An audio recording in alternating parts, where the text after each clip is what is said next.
As Dr. Ada said, I'm Megan, this is Ola. Fee was going to join us, but she's got COVID, so she's currently in bed, but she, I think, is joining us online. So hi Fee, hope you're feeling better. Today we're here to talk about imposter syndrome, and I think, as it's been said, it's something you never stop experiencing. So we were actually at an awards ceremony last night for the Great British Entrepreneur of the Year, but even up here, standing now speaking to you, you can feel like a bit of an imposter. So it's, something that never stops. I think it's applicable at all stages of life. So we're looking forward to unpacking it with you today, and we'd love your participation as we go through it. So something that some of the students mentioned earlier I thought was fantastic. They were talking about how you're, not the only one feeling a certain way, but often you think you are, and that it's really good to speak out about things. So I just want to emphasize, I think that's really great advice and very applicable to talking about imposter syndrome as well. So firstly, what is imposter syndrome? What does it mean? Has anyone got any words they want to shout out or type in the chat if you're joining us online? Good. Pardon? Not being yourself? Yeah, fantastic. Feeling like a stranger in a room full of people? Absolutely, yeah. Faking it. Fake it till you make it. That's a common phrase. Yeah, worried you're going to get found out? Absolutely. Anything else? Insecurity? Absolutely. Yeah, spot on. It's almost like you've seen some of the things that we've got coming up. Spot on, yeah. Yes, so let's start with talking about what is imposter syndrome. So imposter syndrome is an experience, it's experiencing feelings of fraudulence, and that can arise when we believe that our accomplishments are that we are not worthy of our accomplishments. So it can also mean we are downplaying our abilities, and that our skill set, our achievements are mostly due to luck or chance. So despite the name, it's important to highlight that imposter syndrome is not a disease or abnormality. Yes, it can be related to anxiety, depression, or low self-esteem, but they do not cause imposter syndrome. Rather, this is what imposter syndrome can lead to. So here are a few words often associated with imposter syndrome. So, for example, anxiety, confidence, unworthy, fear, self-doubt.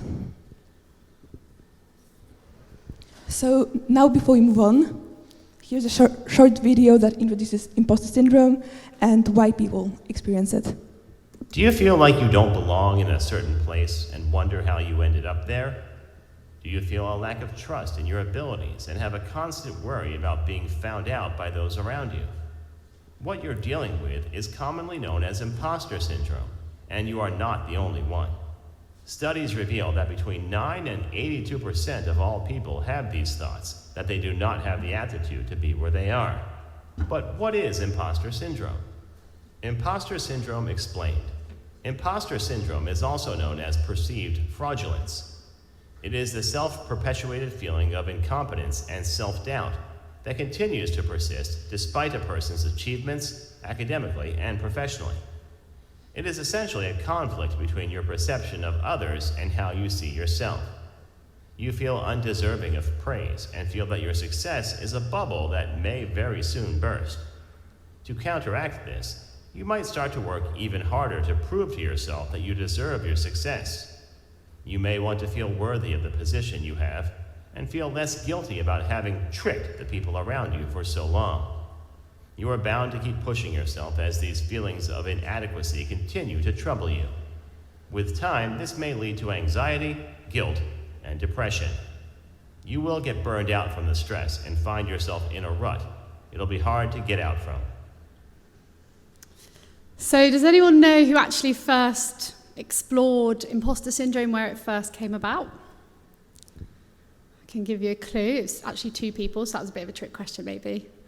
They're both females. I didn't know either, so that's fine. So it's Dr. Clancy and Dr. Ives. So they were the psychologists that first discovered this in 1978. So they kind of discovered that it was experienced by anyone who is unable to internalize and own their successes, as it says on the screen there. So Dr. Clancy then actually went on to work with university students, like some of you here today, and discovered that many of them were feeling sort of inadequate, had these feelings of fraudulence. Some of them actually didn't think they deserved their place at university, and that it had been an admissions mistake or something, that they were on the course they were on and at the university that they were at. So this research kind of kick-started this widespread interest in imposter syndrome that we now know is experienced by all sorts of people all over the world. So it's clear that absolutely anyone can experience it, and research actually shows that 82% of individuals experience imposter syndrome. So if we look around here, you know, likely the person next to you is thinking, what am I doing here, even today? So when we asked our Instagram followers, similarly, 96% said that they'd experienced it at some point. So the psychologist specifically explored imposter syndrome within university students, but it can also occur when you enter the working world. So you might feel that you've got nothing of interest or nothing of value to say, or that you don't deserve this role, or you don't know what you're doing, or you can't do your tasks well. And that's perfectly normal to feel that way when you're starting something new. Imposter syndrome does not discriminate between your age, gender, race, or occupation, but it can be disproportionately experienced by those who are from a disadvantaged or underrepresented group, or with those with different personality types, which we'll talk about a bit later. So even famous people experience it, or those that you look up to. So Maya Angelou, the famous poet, she said, I've written 11 books, but each time I think, uh-oh, they're going to find out now. I've run a game on everybody, and they're going to find me out. And David Bowie, I had enormous self-image problems and very low self-esteem, which I hid behind obsessive writing and performing. I was driven to get through life very quickly. I really felt so utterly inadequate. I thought that work was the only thing of value.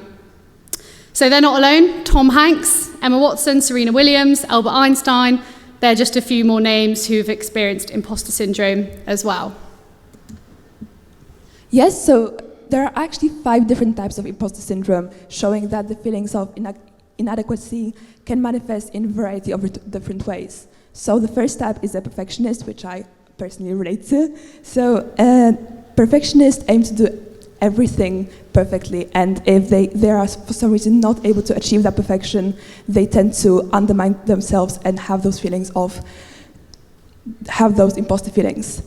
Can anyone relate to that? Maybe some nods, some smiles. Yeah. Next type is the natural genius. So this type relies on their innate ability to quickly master different tasks. They use their talent throughout their life, but when they are facing a challenge that they cannot easily overcome, they tend to feel very insecure about their own abilities.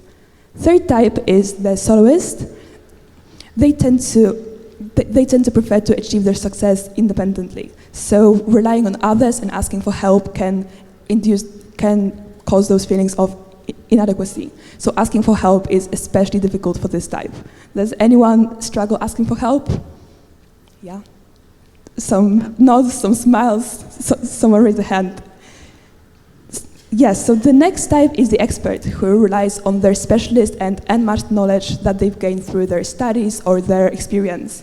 So the expert usually thinks that they should already know everything on the subject, so they struggle asking questions, or they feel especially insecure when the failure is due to their lack of knowledge. And lastly, the superhero. So that person never stops, and they push themselves to the limit. I don't know why you're looking at me, Ola. Just by accident. So the superhero can still struggle with not feeling adequate, even if they're doing everything possible to succeed. So as you can see, the common theme between all of those types is just that feeling of inadequacy. So even though they're completely different, so we encourage you to think about which type you could particularly resonate with, as it can help you make more sense of where your imposter syndrome stems from. So here's a short video on what are the factors behind imposter syndrome. Multiple factors likely combine for a person to develop imposter syndrome. Pressure from parents to perform academically and behave well can ingrain the idea of doing more. People are born with certain personality traits that can cause imposter syndrome, such as perfectionistic tendencies. Existing mental health conditions, low self-esteem, and the pressure of new responsibilities can all combine for imposter syndrome. Societal biases towards gender and race can cause imposter syndrome and the affected demographics.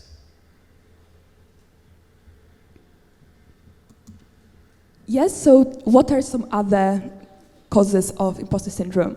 So the first one is pluralistic ignorance. It's a really difficult word to pronounce. So what does it actually mean? So pluralistic ignorance describes the feeling of, describes the phenomenon when nobody is actually talking about them feeling like an imposter, which then leads to everyone thinking they are the only ones struggling. So when we don't share our thoughts or doubts with anyone and we keep thinking we're the only ones struggling, that then reinforces those imposter feelings. So let's take a look at the example on the screen. So you may feel dissatisfied in your current role, at your job, maybe in the degree you're studying. Then if you keep those thoughts and feelings to yourself, you will likely believe that everyone else loves their job, loves what they're doing, and they're perfectly happy with their life, when actually they might feel dissatisfied just like you do. So this tendency to misjudge others' experience will then play into feelings of imposter syndrome. So another thing that can influence imposter syndrome is that as humans we often focus on our weaknesses, and I've personally noticed that as part of my role is when we work, we often have appraisals that encourage us to reflect on our strengths and weaknesses, but because we have this bias towards our weaknesses, we can then believe that we are not good enough because it's really easy to spiral from there into imposter feelings. So we've heard what it is, where it comes from, the different types of it, but how do we combat it? So there's lots of different things that we can try and do, and we've got this model which will hopefully help guide you through these feelings of being an imposter. So firstly, think about it. So what are your internal thought processes when you feel that imposter syndrome coming on? Why do you think that you're feeling this way? What do you think are the causes of these feelings?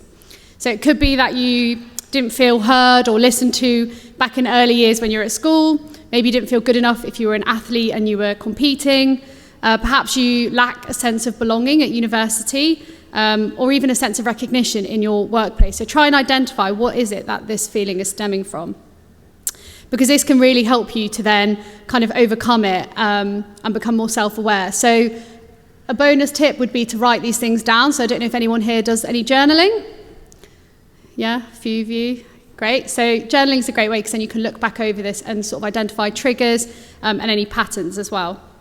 So if we look at an example of someone in the workplace, maybe they're a data analyst and something's going wrong, but actually it's the computer system that they're using which is causing these issues, but they are not aware of that and they don't recognize it, so they attribute these feelings of failure to themselves and they feel like they're not good enough, they don't deserve to be here, and it kind of spirals and it negatively impacts their mental health. Now, if you can identify what you can and can't control and what the sort of issue is, and you can reflect on it, then actually you could maybe you are contributing to it and you can change those things, but you can identify that actually the system you're using isn't working and it can help reduce those feelings of being an imposter. So it's really important to reflect on the situation and see what the causes are for the ways that you're feeling. So having that kind of reflection, that open-mindedness and that flexibility will really help you to combat those feelings. So next up is to talk about it. So we often think our fears will be confirmed if we speak about it. I know if I talk about spiders, I think a massive spider's going to drop on my head or something. But actually, that's not how it works. Often if you talk about it with a fellow student, a colleague or a mentor, you'll find that they experience the same or very similar feelings. And it can actually help to relieve your worries. And you know that you're not the only one. And it empowers them as well to know, oh, okay, I'm also not the only one. And you can get through it together. So authenticity is another big part of this. It's great to celebrate your successes and all your achievement, but it's also really good to be honest about things you don't know and when things are hard or you're finding things difficult as well. Very rarely, if at all, will you be expected to know absolutely everything about a task or the role that you're in. So don't feel embarrassed to ask questions or to take your time with something. Remember that you are in that position for a reason and you are adding value. It's okay if you just need to take a bit of time or get a bit of support to get where you need to get to. Which leads nicely on to the last point of owning it. When you do need to ask questions, try to view this as an opportunity to learn. I think some of the students earlier on the panel mentioned that. If you seem like you know everything, you've got all your strengths down, you don't know any of your weaknesses, you're quite an inflexible person, you're difficult to teach, maybe you're not that adaptable, that doesn't sound like someone you'd maybe want in your organisation. So actually being open to learn and being really authentic and honest about who you are, that's a strength in itself. And it takes a lot of confidence to talk about things you're unsure about. So employers will see that as a strength. And asking for guidance is much better than making a mess of something and then being disciplined or not being trusted to do something again because you just were trying to fake it and get through it, and actually it turned out to be a big mess and everyone found out anyway. So by at the start kind of being honest about that, you can actually prevent all of those feelings, and then you'll probably be more likely to speak up the next time as well. It might also be helpful to track your achievements and collect positive feedback. So Ola mentioned about appraisals, so it's great if you can keep a document of some of the positive things that you've achieved or that have been said about you, and then when your imposter feelings surface, you can go back, read those things, and it can just kind of help you see your value again and know what your strengths are and that you are capable. It's also really important to realise that mistakes are okay. I know the Football World Cup is on at the moment, so we'll keep it topical and we'll look at an example of if you're watching a football game and the goalie lets in a goal. So you might be really annoyed and frustrated if this is your team and the goalie's let in the goal, and you might start thinking they are the worst goalie in the world, especially if this is not the first goal in the game. And you might think they don't deserve to be there. But let's face it, they are unlikely to be in that team if they don't deserve that place. They've probably made loads of fantastic saves that you've not said anything about. They're part of a team. It's not just them that let the goal in. You can relate that back into your workplace as well. It's okay to make a mistake. It doesn't discredit all the great things that you have done. People aren't going to look at you and go, you're the worst person in the world. How could you have done that? That's very unlikely that you're thinking that about the goalie. You just think, oh, that's a shame that happened. Hopefully you'll get the next one. So sometimes we can catastrophize in our own heads what's happening. And then lastly, it's to do good things for your mental health. So whether that's socializing, whether that is to do exercise, speak to family and friends. But if you can help yourself to feel mentally stronger and happier, then that will translate into your work and your study as well. And you'll actually squash these kind of feelings of being an imposter because you're in a much healthier place mentally. So just to recap, and I would encourage us all to say this out loud because I think sometimes we hear this information but we don't take it on board. So it's super cheesy, but it's, 4 p.m. on a Tuesday. So to get our energy up, let's just say these. So 1, 2, 3, think about it, talk about it, own it, fab. Right? So to summarize, imposter syndrome is a completely normal human experience, and it's all about how you interpret those feelings. Hopefully some of the previous points we've made will help you reduce imposter feelings and feel confident in your ability, and will make you and will ensure that you're worthy of your skills, your ideas and achievements. After all, we're all doing the best we can, so we need to learn to celebrate ourselves instead of bringing ourselves down. Lastly, I'd like to encourage you to seek professional help if you believe that imposter syndrome is significantly affecting your health, as we all deserve to live the most fulfilling and happy life as possible. Yeah. Great, pleasure. So thank you so much to both of you. I could definitely relate to a lot of that, actually. A lot of helpful tips. Thank you so much.